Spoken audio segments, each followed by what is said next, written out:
मैं रिजवान अंसारी हाजिर हूं आपके बीच विशेष चर्चा और परिचर्चा के साथ। साथियों, माननीय सर्वोच्च न्यायालय से जो जजमेंट हमें प्राप्त हुआ है उसके बारे में आप भी अवगत हैं और हम भी पूरी तरीके से अवगत हैं।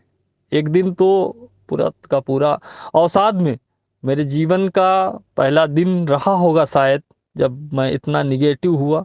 उसके पीछे के भी कारण थे, क्योंकि हम और आप अब तक की जो प्रोसीडिंग थी उससे पूरी तरह से मुतमईन थे, पूरी तरह से संतुष्ट थे कि हमारे भविष्य को संरक्षित करने के अतिरिक्त अन्य कोई जजमेंट आ ही नहीं सकता है। क्योंकि अब तक की जो भी कार्रवाई हुई, अब तक की जो भी कोर्ट के कमेंट्स हुए, अब तक की जो भी प्रक्रिया हुई, जो लोग लिंक से जुड़े रहते थे उन लोगों ने भी ये मान लिया था, चाहे वो पक्ष हो चाहे विपक्ष हो, सभी ने ये मान लिया था कि फैसला हम लोगों के पक्ष में आना है। लेकिन जो जजमेंट आया उसको देखने के बाद एक तरीके की अवसाद की स्थिति में, और मैं अपने आपको बताऊं कि जीवन में बहुत कम ऐसे अवसर आते हैं जहां पे हम निगेटिव होते हैं, नकारात्मक होते हैं, और पहली बार ऐसा अवसर आया जहाँ पे हम और एक अवसाद की स्थिति में गए। एक दिन सोचने समझने की सारी क्षमताएं हमारी चली गईं।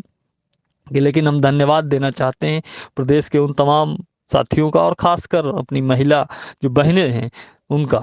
उन्होंने हमें फ़ोन करके ढाढ़स बंधाया, उन्होंने फ़ोन करके हमें हमारे संबल दिया, हमें सहारा दिया, जिसकी बदौलत हमने फिर से अपने वकीलों से इस पे मंथन किया, आगे से विचार विमर्श किया। कल रात को भी मैंने, कई साथी जानते हैं, कल रात को भी मैं 1 बजे तक हम लोग इस पे चर्चा करते रहे कि इस विधिक प्रक्रिया के अंदर, चूंकि भारतीय न्याय जो प्रक्रिया है उसमें रास्ते पूरी तरह से कभी बंद नहीं होते हैं, इस विधिक प्रक्रिया में क्या कोई मार्ग हमारे लिए अभी भी खुला है, इस बात को लेके हम मंथन कर रहे थे। हमने हमारे तमाम जो साथी हैं, प्रदेश के 32,000 जो साथी हैं, उन तमाम साथियों की पीड़ा को अपने लॉयर्स के समक्ष अक्षर सा रखने का काम किया। और हम आपको बताते चलें कि हमारे जो लॉयर्स हैं, हमारे जो वकीलों का पैनल है, वह भी आपके इस दुख में पूरी तरह से दुखी हैं, और वो भी नहीं समझ पा रहे हैं कि किन परिस्थितियों में कैसे हुआ होगा। जिन भी परिस्थितियों में हुआ हम कमेंट नहीं करना चाहते हैं, और ना ही अपेक्षा करते हैं कि आप उन परिस्थितियों को लेकर कोई भी किसी भी प्रकार का कमेंट करें, क्योंकि कमेंट करने की हैसियत हमारी नहीं है इस जजमेंट पे। लेकिन जो भी है, कहीं पर भी हैं, जो भी लीकेज हैं, उन पे जरूर हम बात कर सकते हैं। साथियों, इस जजमेंट में कई बार आपने भी देखा होगा, जब जो लोग सुनवाई में लिंक के माध्यम से जुड़े रहते थे उन्होंने भी देखा कि लगातार बार बार हर सुनवाई में हमारी तरफ से जो भी आर्गुमेंट हुई और जो भी रिटर्न में दाखिल हुआ, वो सब क्वालिफाइंग मार्क्स, मतलब पासिंग मार्क्स को लेके बहस की गई। लेकिन जो जजमेंट आया उसमें कट ऑफ जैसे शब्द का जिक्र किया गया, जो कि आज समझ से परे है कि किन परिस्थितियों में उस शब्द का, और हर जगह पे वही लिखा गया। क्यों लिखा गया ये कहना मुनासिब नहीं है और कहना उचित भी नहीं है, लेकिन लिखा है तो लिखा है। और आज की तारीख में अगर जजमेंट की भाषा को ध्यान में रखा जाए तो उस कट ऑफ को तो हम सारे लोग पूरा करते हैं। इसी के साथ 68,500 में कोर्ट कहता है कि न्यायपालिका को, न्यायपालिका कहती है कि सरकार को ये पावर नहीं है कि वो किसी भी प्रकार के पासिंग मार्क में छेड़छाड़ कर सके, परिवर्तन कर सके, बदलाव कर सके। और 69,000 में तरफ माननीय सर्वोच्च न्यायालय ये आदेश देता है कि सरकार के पास ये राइट है, ये अधिकार है। दो विरोधाभासी चीजें हैं जो आपने, आपके भी संज्ञान में है, हमारे भी संज्ञान में है, और भी कुछ चीजें हैं जो हमारे संज्ञान में हैं। इन तमाम पहलुओं पे जब हमारे पूरी टीम के द्वारा अपने वकीलों से विचार विमर्श किया गया, क्या कोई रास्ते ऐसे हैं, क्या कोई ऐसा गलियारा है जहां से निकल के हमें कुछ उम्मीद की करत दिखाई दे सकती है, उम्मीद का एक रास्ता, उम्मीद की एक मार्ग हमें दिखाई दे सकता है। तो इस पर पूरा मंथन करने के बाद कुछ चीज़ें हमें वकीलों के द्वारा बताई गई हैं, जिन पे हम आगे कार्रवाई संपादित करने की तरफ अग्रसर हो चुके हैं, बढ़ रहे हैं। साथियों, हम इसके साथ साथ एक चीज़ और जोड़ देना चाहते हैं। क्योंकि हमारे जो लॉयर्स हैं वो हमसे दिल से, आत्मा से जुड़े हुए, हमारे उनके व्यक्तिगत रिश्ते हो गए हैं, और वो वकालत के पेशे से ऊपर उठकर, जो वकालत का एक जो थीम होता है, जो वकालत का एक उद्देश्य होता है, उस उद्देश्य के लिए हमारे साथ में आज की तारीख में जुड़े हुए हैं। उन्होंने पूरी तरह से हमें आश्वस्त किया है कि इस न्याय की जो अग्रिम लड़ाई है, उस लड़ाई में वो पूरी तरह से तन्मयता के साथ में हमारे साथ हैं।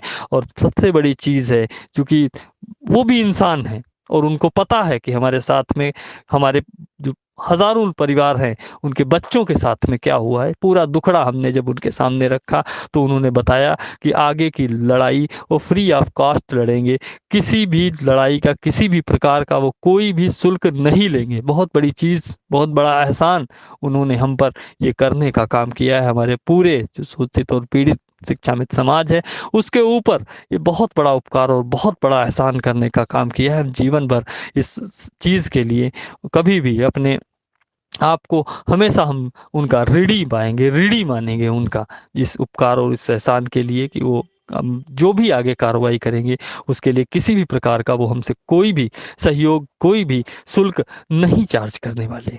साथियों, हम किन चीज़ों पे आगे बढ़ेंगे वो आपको जल्द ही माननीय सर्वोच्च न्यायालय की साइट के ऊपर दिख जाएंगी। साइट के ऊपर साक्ष्यों के साथ आपके बीच होंगी, सोशल मीडिया के माध्यम से आपको पता चल जाएगी। लेकिन अभी हम जो कर रहे हैं वह हमें लगता है कि यह करना इस समय वक्त की नज़ाकत को देखते हुए करना ज़रूरी है, क्योंकि हमारे पास आज की तारीख में खोने के लिए कुछ भी नहीं है। हम जानते हैं कि पूरा प्रदेश इस समय अवसाद की स्थिति में है, पूरा प्रदेश इस समय परेशान है, पूरा प्रदेश इस समय खून के आंसू रो रहा है। ये बात हम बहुत अच्छी तरीके से जानते हैं और हमसे बेहतर शायद ही कोई समझ सकता है, क्योंकि आपके ऊपर आपकी अपनी जिम्मेदारी है, हमारे ऊपर हमारे हजारों साथियों की जिम्मेदारी है, जिन्होंने हमारे भरोसे के ऊपर भरोसा किया, जिन्होंने हमारे विश्वास के ऊपर विश्वास किया, जिन्होंने जो हमने सपना देखा था उस सपने के ऊपर उन्होंने भरोसा किया। और हम इतना कॉन्फिडेंट थे, हम इतना आशान्वित थे, आप इस बात से अंदाजा लगा सकते हैं कि मेरा चयन हो चुका था। जो पिछली सूची थी उस सूची में हमारा नाम था, लेकिन हमने ज्वाइन नहीं किया। क्यों? क्योंकि हम पूरी तरह से आश्वस्त थे, हमें पता था कि जजमेंट जब हमारे पक्ष में आएगा तो हम सारे साथी दीपावली और होली मनाते हुए हम सारे साथी एक साथ और इकट्ठे ज्वाइन करेंगे। वो मेरा सपना टूटा है, जो मेरे दिल के जो अरमान थे वो टूटा है। साथियों, आज हमने एक तरीके से आप कह सकते हैं कि आज हम आपके उस कगार पे खड़े हैं। आज हम चाहते तो नदी के उस पार चले गए होते जहां हमारे कई साथी गए हैं, आज अध्यापक बन गए। हमारे पास वो मौका था, हमारे पास वो अवसर था, लेकिन हमने ज्वाइन नहीं करके आज शिक्षा मित्र समाज के साथ हम खड़े हैं। और मुझे गर्व भी है इस बात का, मुझे कतई अफसोस नहीं है। आज भी मुझे कई मेरे बड़े जो साथी हैं उन्होंने आज भी मुझे डांटा, इस बात के लिए कहा और समझाया। और उस दिन भी वो कह रहे थे, जिस दिन हमने ये फैसला लिया था, हमने किसी को नहीं बताया था, लेकिन हमारे जो जिम्मेदार साथी हैं उन लोगों को ये चीज़ पता थी। उन्होंने उस दिन भी समझाया था कि रिजवान आगे पछताओगे। हमने उस दिन भी कहा था कि दादा आगे जो भी होगा देखा जाएगा। लेकिन आज उस समय के हिसाब से हमने फैसला जो लिया था, हमें नहीं पता था कि ऐसा समय आएगा, ऐसा भी टाइम आएगा, और ये भी हो सकता है हम इसके लिए बिल्कुल भी तैयार नहीं थे। और शायद अगर तैयार होते तो हो सकता है कुछ और सोचे भी होते, हमें अगर पता होता कि ऐसा कुछ होगा तो शायद कुछ सोच भी लिए होते। लेकिन हमें ये चीज़ें नहीं पता थी, हम कॉन्फिडेंट थे, हम पूरी तरह से आशान्वित थे, इसलिए हमने अपने खुद के पद को ज्वाइन नहीं किया और आपके साथ खड़े होना ज़्यादा मुनासिब समझा। और आज हम आपके साथ खड़े हैं, उसी चौराहे पर खड़े हैं जहां पर आप खड़े हैं। जाहिर सी बात है, जितना दर्द आपका है, भले ही एक रत्ती आप कह लीजिए, 1% आप कह लीजिए, उससे कहीं ज़्यादा दर्द हमें अवश्य अवश्य होगा। इस बात को आप अच्छी तरीके से महसूस कर सकते हैं, इस बात को आप अच्छी तरीके से जान सकते हैं। लेकिन दर्द के सैलाब में डूबकर हम पड़े नहीं रह सकते घर में, क्योंकि जो योद्धा होते हैं, जो लड़ाका होते हैं, दर्द होता है, थोड़ी देर के लिए अवश्य होता है। और अगर लड़ाका और योद्धा घर में पड़े रह जाएं तो फिर जंगे कौन लड़ेगा?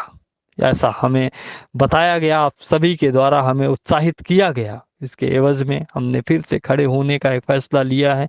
और जो कहीं पे चूक मैं नहीं कहता हूँ, मैंने डिवीजन बेंच में जब डिसीजन आया था मैंने साहस स्वीकार कर लिया था, लेकिन आज मैं उसे स्वीकार नहीं कर सकता हूं, क्योंकि मेरी आत्मा नहीं उसे स्वीकार करती है। कहीं से भी हम उसे स्वीकार नहीं करते हैं, किसी भी तरीके से हम उसे स्वीकार नहीं करते हैं, और इसीलिए हम आगे बढ़ रहे हैं।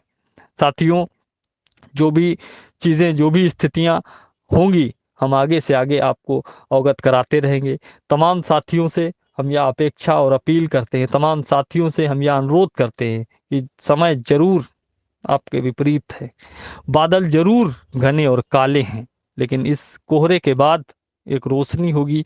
इस कोहरे कोहरे के बाद भी एक उजाला हो सकता है, क्योंकि दिन के बाद रात और रात के बाद दिन, सुबह के बाद शाम और शाम के बाद सुबह, यह प्रकृति का नियम है। दुख के बाद और सुख का आना, यह प्रकृति का एक नियम है, और प्रकृति इस नियम को, परिवर्तन के इस नियम को कभी भी परिवर्तित नहीं कर सकती है। तो जाहिर सी बात है, हमारे इस जीवन में जो 3 साल से एक लंबा अंधेरा चला आ रहा है, कहीं ना कहीं, किसी ना किसी मोड़ पे, किसी ना किसी तरीके से उसका अंत निश्चित होगा। लेकिन हमें जरूरत है तब तक धैर्य रखने की। आपका परिवार है, आपके बच्चे हैं, आपके माता पिता हैं, उनको देखिए, उनकी तरफ देखिए। उन्हें आज आपके हंसते हुए चेहरे की जरूरत है, उन्हें आज आपकी जरूरत है। इसलिए मैं आप सभी से यह निवेदन और अनुरोध करूंगा कि आप अपने चेहरे पे कहीं से भी, हालांकि अंदर, आत्मा के अंदर आपके दर्द है, लेकिन उसे समेट कर अपने चेहरे पे, अपने परिवार के सामने मुस्कान लाने का काम करें। और यही आपका सच्चा प्रेम होगा हमारे प्रति, क्योंकि हमने अपने दर्द को, जो दर्द और हमारे दिल के अंदर है, क्योंकि मैं कुछ बोलने की स्थिति में नहीं बचा था, मैं कुछ भी लिख नहीं पा रहा था, कुछ भी बोल नहीं पा रहा था। कई साथी हैं जो रो रहे थे हमारे सामने, हम भी कई साथियों के सामने जब रो रहे थे फोन पे, तो वो कंडीशन नहीं थी कि हम कुछ बोल पाते और कह पाते। उसके बावजूद भी हमने उस सारे दर्द को समेट कर आज आपके सामने हम ये बात रख रहे हैं, बात कर रहे हैं आज आपके सामने हम।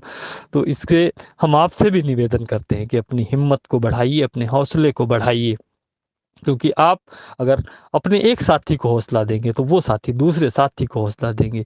दिए कि लो को आगे से आगे हमें चलाना है, आगे से आगे हमें बढ़ाना है। और अंधेरा कहीं ना कहीं ईश्वर है, मैं ईश्वरी सत्ता में भरोसा रखता हूँ। अंधेरा कहीं ना कहीं, किसी ना किसी मुकाम पे जाने के बाद छट जाएगा, और उसके बाद जो कोहरा है हटेगा, और एक नई रोशनी, एक नई किरण निकल के आएगी। हो सकता है कि हम जिस रास्ते पे चलने वाले हैं, हो सकता है हम जिस रास्ते पे चलने वाले हैं, जिस रास्ते पे जाने वाले हैं, यहाँ से हो सकता है कि एक उम्मीद की किरण किरण हमें दिखाई दे, और उस वो किरण हमारे परिवार में एक उजाला लाने का काम करे।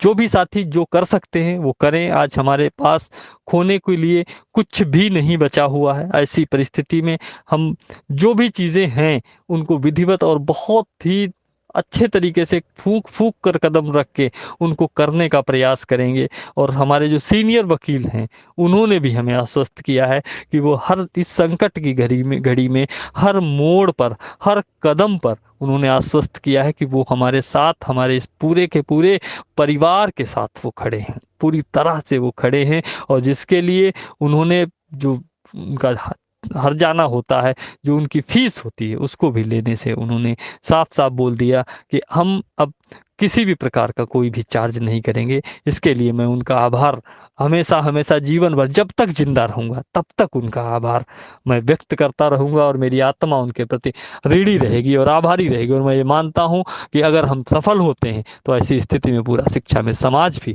उनके प्रति आभारी और ऋणी रहेगा।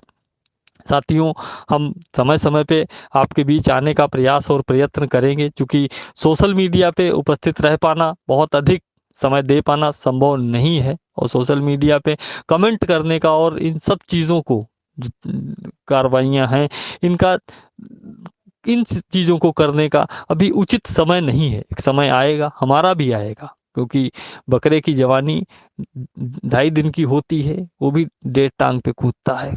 साथियों, आज वही समय है कि आज हमारा समय सही नहीं है, आज हमारा वक्त बुरा है। हो सकता है कल को हमारा समय सही हो, और तब खुलकर हम भी बोल लेंगे। आज हम, मुझे अल्फाज नहीं मिल रहे हैं। आप समझ रहे होंगे, आप सोच रहे होंगे कि जो व्यक्ति ऑडियो में पूरी तरीके से दहाड़ मार के बोलता था, आज उसको अगर अल्फाज नहीं ढूंढने मिल रहे हैं, तो कहीं ना कहीं दिल के अंदर कुछ ठेस, कुछ दर्द, कुछ चीज़ें, कुछ तकलीफ ऐसी होगी जिसको हम छलकाना नहीं चाहते हैं, केवल अंदर अंदर उसको पी जाना चाहते हैं। और जब दर्द इंसान के दिल के अंदर होता है तो वो बहुत बुरा होता है। उस दर्द को हम अपने अंदर समेट कर पी जाना चाहते हैं। और अंततः मेरे जीवन का केवल एकमात्र उद्देश्य है कि सारे शिक्षामित्र समाज का कल्याण।